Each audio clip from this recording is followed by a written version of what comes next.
জয়গুরু সুপ্রভাত। পরমপিতা রাতুলডাঙ্গা চরণে ভক্তিপূর্ণ ভূমিষ্ঠ প্রণাম জানিয়ে শুরু করছি দীপরক্ষী গ্রন্থ থেকে পাঠ। 20শে আশ্বিন বুধবার 1360, 7ই অক্টোবর ইংরেজি 1953। শারদীয়া বিজয় উৎসব আগত প্রায়। চারিদিকে কাজকর্ম হচ্ছে পুরোদ্যমে। শশী ঠাকুর প্রাতে বড়ালের বারান্দায় চৌকিতে উপবিষ্ট কাজকর্মের খোঁজখবর নিচ্ছেন। প্রবোদ্ধা এসে প্রণাম করলেন। শশী ঠাকুর: আজ ইংরেজির কত তারিখ? প্রবোদ্ধা: 7 তারিখ। শশী ঠাকুর: তাহলে তো কাম এগিয়ে এসেছে। প্রবোদ্ধা: হ্যাঁ, অধিবেশনের আর ঠিক 12 দিন আছে। শশী ঠাকুর: এর মধ্যে কি ঘর ঠিক হবিনি? জ্যোতি আশ্রম সংলগ্ন দীক্ষাগৃহ অশ্বত্থতলা একখানি বড় ঘর, থাকার ঘর তাড়াতাড়ি উৎসবের আগেই শেষ করতে বলেছেন শশী ঠাকুর। সেই প্রসঙ্গেই কথা বলছেন। খগেনদাকে ডেকে উৎসবের আগেই ঘরগুলি নির্মাণ কার্য শেষ করতে বলছেন। খগেনদা: এর মধ্যে হওয়া তো সম্ভব দেখি না। শশী ঠাকুর: উৎসবের আগে না উঠলে ও ঘর দিয়ে আমার কাম হবি না নে। বেলা 7:45। শশী ঠাকুরের ঘরের মধ্যে এসে বসেছেন। পাটনার এক উকিল শ্রী সচ্চিদানন্দ সহায় এসেছেন। হরিনন্দনদা তাকে দীক্ষা দিয়ে নিয়ে এলেন। শশী ঠাকুর: দীক্ষা হয়ে গেছে? শ্রী সহায়: আজ্ঞে হ্যাঁ, আমার সবসময় মনে হয় আমার দ্বারা কিছু হওয়া সম্ভব নয়, আপনার কৃপায় যদি কিছু হয়। শশী ঠাকুর: হবে ভাবাও ভালো না, হবে না ভাবাও ভালো না, নিজেকে দুর্বল ভাবাও ভালো না, অভিমানী ভাবাও ভালো না। লাভস্তেষাং জয়স্তেষাং কুতস্তেষাং পরাজয় যে সান্মিন্দি বরশ্যাম হৃদয়স্থ জনার্দন।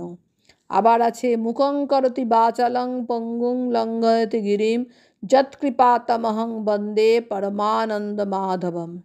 নিজেকে ইষ্টার্থে নিয়োজিত করা চাই, তার মনোজ্ঞ হয়ে ওঠা চাই। হরিনন্দন, ওকে কথাবার্তা বলে ঠিক করে নাও।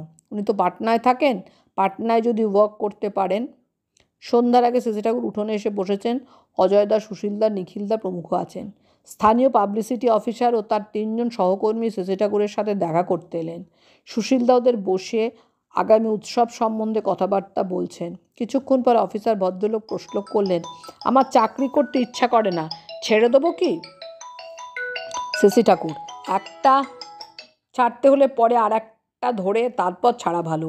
যোগ যেমন একটা জায়গা ধরে তারপর আর একটা জায়গা ছাড়ে, অমনি করে জোকের মতো চলা ভালো। প্রশ্ন: আমার যদি চাকরিতে থাকতেই হয় তাহলে এর ভিতর দিয়ে আমার প্রগতি সম্ভব হতে পারে কি না? শশী ঠাকুর: প্রগতি নির্ভর করে ব্যক্তিত্বের উপর, কনসেন্ট্রিক হয়ে চলার উপর। প্রশ্ন: কনসেন্ট্রেশন বাড়ে কিভাবে? শশী ঠাকুর: ইষ্টের প্রতি ভালোবাসা যত বাড়ে, যত সার্ভিসেবল হই তার ততই কনসেন্ট্রেশন বাড়ে। সন্ধ্যা গড়িয়ে গেছে কিছুক্ষণ। উক্ত অফিসারেরা এবার শশী ঠাকুরের কাছে বিদায় চাইলেন। শশী ঠাকুর: আচ্ছা, সুবিধা হলেই আবার চলে আসবেন। একটু একটু হিম পড়ছে। শশী ঠাকুর সবাইকে নিয়ে বারান্দায় এসে বসলেন। কথায় কথায় 8টা বেজে গেল। রেনুমা এলেন। শশী ঠাকুর রাতের খাওয়া দাওয়ার খোঁজ নিলেন। শশী ঠাকুর: আজ কি বরাদ্দ রে? রেনুমা: আজ শুধু ভাতে ভাত, আর ও বেলার সেই তরকারি। শশী ঠাকুর: কীরকম ভাতে ভাত? রেনুমা: এই আলু ভাতে, কুমড়ো ভাতে। শশী ঠাকুর সানন্দে: ওহ, খুব ভালো। মৃদু মৃদু হাসছেন। জয়গুরু বন্দে পুরুষোত্তমম।